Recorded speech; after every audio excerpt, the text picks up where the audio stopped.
Another popular function in DAX is the format function. And the format function is used to convert a value to text according to a specific type of format. I want to demonstrate how you would use the format function, most commonly with regards to dates. And I'm going to use the query called date. So I'm actually going to collapse the customer query and work with the date query. So let me just expand that. Now in this particular query, there is a column called date, and you can see it here. So I want to create a new column, and I want this new column to be called month year. And it's equal shift enter. Now I'm going to document that I'm going to use the format function to create a date that has 2 digits for the month and 4 digits for the year. So I'm going to use the format function to achieve this requirement. I'll go shift enter and tab. I'll type format, and there's my format function. First thing it wants to know is what's the value that you want to work with. I'm going to type date, and I'm going to scroll or down arrow, and I'm looking for the date query and the date column. So I tab that. Comma. Shift enter, tab. The format that I want to apply has to go into double quotes. So double quote, I'd like 2 digits for the month, and I'd like 4 digits for the year, hyphen, 1, 2, 3, 4. And I'm wanting a hyphen in between too. So I double quote that, I close the bracket. So that's my format function. Now I'm just going to add a comment tab.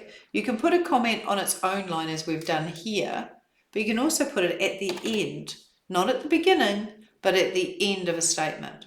So I just want to acknowledge that if you put 3 M's, that it would show the month as Jan.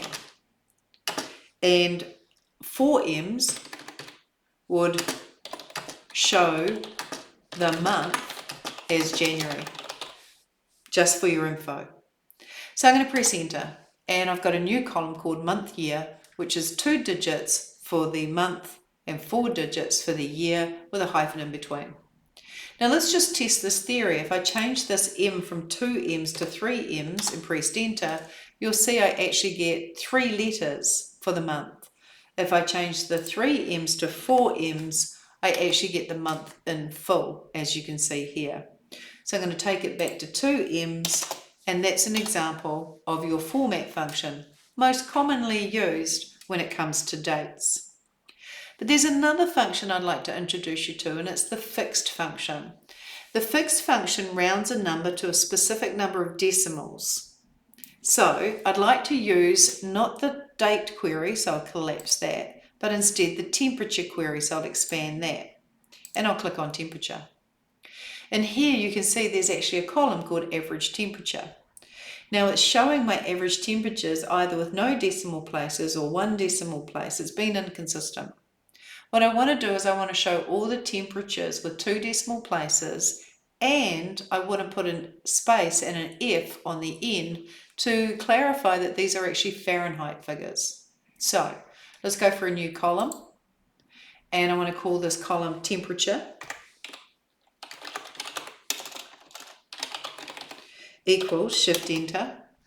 I'm going to put a document, formats the average temp to 2 decimal places and adds a space and an F on the end. Shift enter, tab. Right, so what I'm after is the function called fixed, and there it is there. And here it tells me it rounds a number to a specified number of decimal places. And so I first of all have to tell it what the number is. So I'm going to type AVG, which is enough for me to then see the field average temperature. So a down arrow, and I'll tab to that, and I'll press comma. When I press comma, it says, how many decimal places do you want? I'd like 2 decimal places.